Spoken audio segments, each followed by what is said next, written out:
आज supreme court ने UP के मदरसा एक्ट को लेकर बड़ा फैसला सुनाया। सुप्रीम कोर्ट ने इलाहाबाद हाई कोर्ट के उस फैसले को रद्द कर दिया जिसमें हाई कोर्ट ने यूपी के मदरसा एक्ट को असंवैधानिक करार दिया था।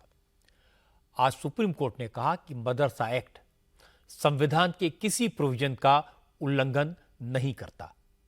इसका मतलब है कि मदरसों को चलाने पर अब किसी तरह का कोई खतरा नहीं है, कोई पाबंदी नहीं है।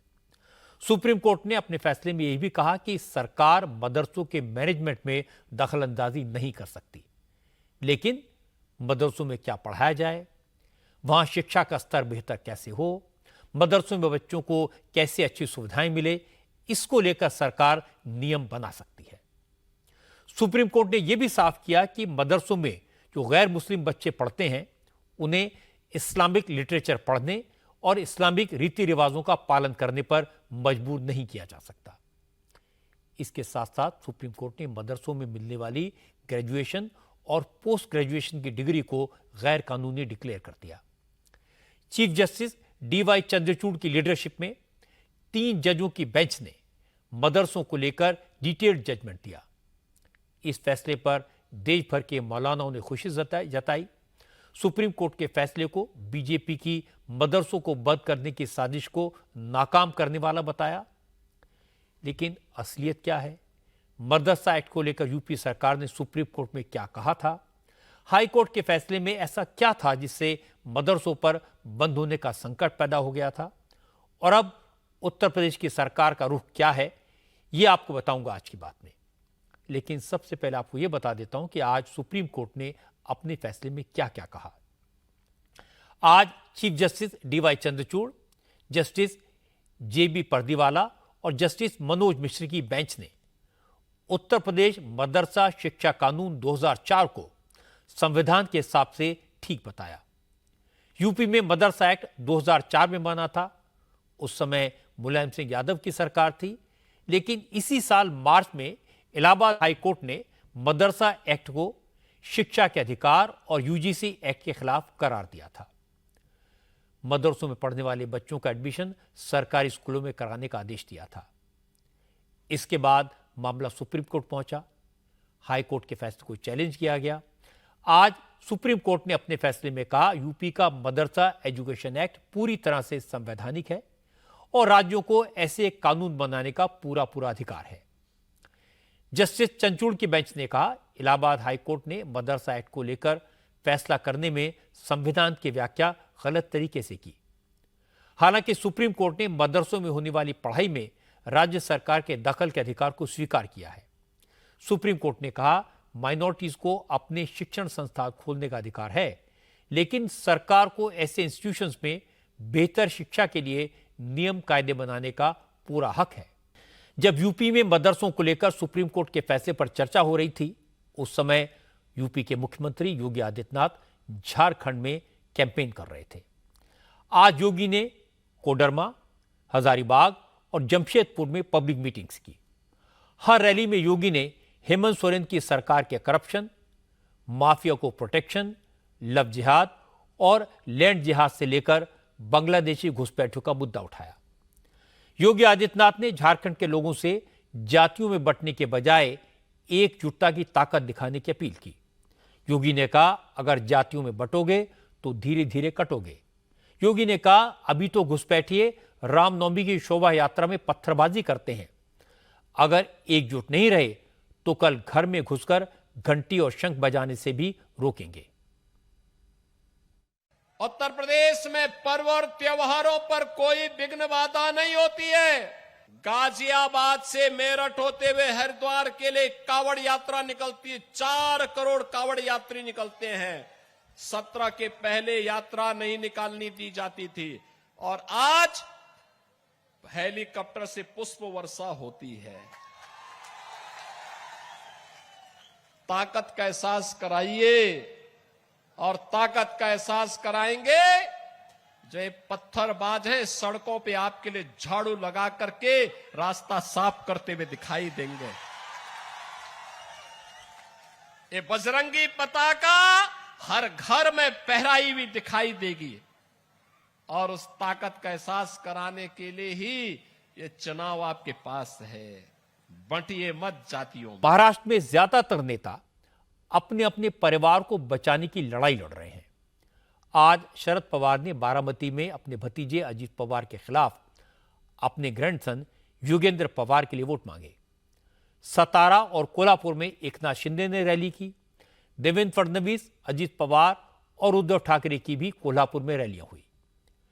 असदुद्दीन ओवैसी ने धुले में और उनके भाई अकबरुद्दीन ओवैसी ने औरंगाबाद में कैंपेन किया।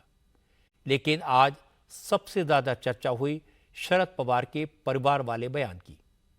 शरद पवार ने आज बारामती में अजीत पवार के खिलाफ इमोशनल कार्ड चल दिया। उन्होंने बारामती के लोगों से कहा अब वो चुनावी राजनीति से रिटायरमेंट ले रहे हैं। शरद पवार ने कहा कि वो 60 साल में 14 चुनाव लड़ चुके। बारामती के लोगों ने उन्हें हर बार जिताया। 30 साल उन्होंने विधायक के तौर पर बारामती के लोगों की सेवा की। फिर बारामती की जिम्मेदारी अजीत दादा को सौंप दी। अब 30 साल के बाद अगले 30 साल का फैसला करना है। शरद पवार ने कहा वो अगले 30 साल के लिए बारामती की जिम्मेदारी अगली पीढ़ी यानी योगेंद्र पवार को देना चाहते हैं। शरद पवार ने कहा योगेंद्र पवार पढ़े लिखे हैं, बारामती के लोगों की सच्चे मन से सेवा करना चाहते हैं, इसलिए उन्हें पूरा यकीन है कि बारामती के लोग उनका भरोसा नहीं तोड़ेंगे, योगेंद्र पवार को सपोर्ट करेंगे। त्यासाठी ही निवड केलेली आहे. मी खात्री एवढीच देऊ इच्छितो. मैं लोकसभा में आप लोगों के बलबूते चुनकर आया। 30 साल पहले मैंने तय किया कि लोकसभा चुनाव नहीं लड़ूंगा। अब नई पीढ़ी को जिम्मेदारी सौंपनी चाहिए। मैंने बारामती की सारी जिम्मेदारी अजीत पवार को सौंप दी। बीते 30 साल से ये जिम्मेदारी उन पर है, यानी पहले 30 साल मुझ पर, फिर अगले 30 साल अजीत पवार पर। अब अगले 30 साल की व्यवस्था करने की जरूरत है और ये काम वही कर सकता है जो लोगों के बीच रहकर उनकी समस्या को समझ सके। मैं सत्ता में तो नहीं हूं, राज्यसभा का सदस्य हूं और मेरे 1.5 साल अभी बाकी हैं। इसके बाद मुझे सोचना होगा कि दोबारा राज्यसभा में जाऊं या ना जाऊं। अब मैं कितने चुनाव लड़ूं? अब तक 14 चुनाव लड़ चुका हूं और आप लोगों ने मुझे कभी घर पर नहीं बिठाया। आज से छठ महापर्व की शुरुआत हो गई। देश में जहां जहां पूर्वांचल के लोग रहते हैं वहां छठ की रौनक खास तौर पर दिखाई दे रही है। मुंबई में जुहू बीच पर श्रद्धालुओं ने छठ व्रत की शुरुआत की। दिल्ली में यमुना के पानी में लोगों ने डुबकी लगाकर व्रत शुरू किया। बिहार में गंगा के घाटों पर नहाए खाए की परंपरा निभाई गई। पटना में गंगा घाटों पर आज सूरज निकलने से पहले हजारों की संख्या में श्रद्धालु स्नान के लिए जमा हुए। श्रद्धालुओं के लिए घाटों पर पूरे इंतजाम किए गए थे। हजारों लोगों ने गंगा में आस्था की डुबकी लगाई। छठ के मौके पर लालू प्रसाद यादव भी अपनी बेटी मीसा के साथ पटना से 50 किलोमीटर दूर आज उलार सूर्य मंदिर पहुंचे। छठ पूजा के दौरान इस मंदिर में दर्शन की बड़ी मान्यता है। लालू यादव ने मंदिर में दर्शन किए, पूजा अर्चना की। मीसा भारती ने कहा कि यह मंदिर उनके संसदीय इलाके में आता है, इसलिए वो दर्शन के साथ साथ यहां की व्यवस्था का जायजा लेने के लिए भी आई हैं। लेकिन दिल्ली में छठ के मौके पर यमुना के किनारे पहुंचे श्रद्धालु गंदगी का आलम देखकर बेहद निराश हो गए। कुछ जगहों पर यमुना में गंदगी के कारण पानी में कई कई फीट मोटी झाग की चादर थी। छठ व्रतियों ने मजबूरी में झाग हटाकर गंदे बदबूदार पानी में ही डुबकी लगाई। और अब बात कनाडा के हिंदुओं की। ब्रैम्पटन में मंदिर पर हुए हमले से नाराज हिंदू अब सड़कों पर उतर आए हैं। कनाडा के ओंटारियो में तमाम इलाकों से हिंदू ब्रैम्पटन पहुंचे। ब्रैम्पटन के हिंदू सभा मंदिर में इकट्ठा हुए। फिर मंदिरों पर होने वाले हमलों के खिलाफ कनाडा में बसे हिंदुओं से एकजुट होने की अपील की गई। इसके बाद भगवा और तिरंगे झंडे लेकर हिंदुओं ने प्रोटेस्ट मार्च निकाला। वंदे मातरम, भारत माता की जय और जय श्री राम के नारे लगाते हुए मंदिर के पास उस गुरुद्वारे के करीब पहुंचे जहां 2 दिन पहले खालिस्तानी उग्रवादी जमा हुए थे और उन्होंने मंदिर पर हमला किया था। हालांकि हिंदुओं के प्रोटेस्ट को देखते हुए इस बार ब्रैम्पटन पुलिस ने सुरक्षा के इंतजाम किए हुए थे। जैसे ही हिंदू प्रदर्शनकारी गुरुद्वारे के करीब पहुंचे तो कुछ लोग तलवारें लेकर बाहर निकल आए। हालांकि पुलिस वालों ने उनको आगे बढ़ने से रोक दिया और हिंदू प्रदर्शनकारियों को भी आगे बढ़ने की परमिशन नहीं दी। प्रदर्शनकारी काफी देर तक उग्रवादियों और पुलिस के खिलाफ नारेबाजी करते रहे। रामचंद्र की और अपने तन को थोड़ा शांत करें, अपने तन को थोड़ा शांत करें। हम लोग हनुमान चालीसा का पाठ करेंगे, अपने तन को थोड़ा सा शांत करें। Everybody please go quiet, we are going to start Hanuman Chalisa. एक ऐसी खबर जिस पर पूरी दुनिया की नजर है। अमेरिका में 47वां प्रेसिडेंट चुनने के लिए वोटिंग शुरू हो चुकी है। डोनाल्ड ट्रंप और कमला हैरिस के बीच कांटे की टक्कर है। अमेरिका के 50 राज्यों में अलग अलग टाइम पर वोटिंग होती है।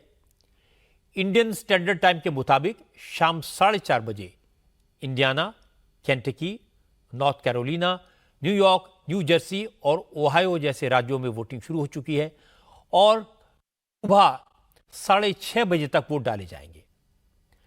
हालांकि इससे पहले जिन राज्यों में वोटिंग हो चुकी होगी वहां वोटों की गिनती शुरू भी हो जाएगी। शुरुआती रुझान आने लगेंगे। अमेरिका में चुनाव के लिए हर राज्य में अलग अलग नियम हैं। कैंडिडेट्स को हर राज्य में मिले वोटों के आधार पर जीता या हारा घोषित किया जाता है। आम लोग के वोटों की गिनती के आधार पर उस राज्य का इलेक्टोरल कॉलेज अपने सारे वोट उसी कैंडिडेट को दे देता है।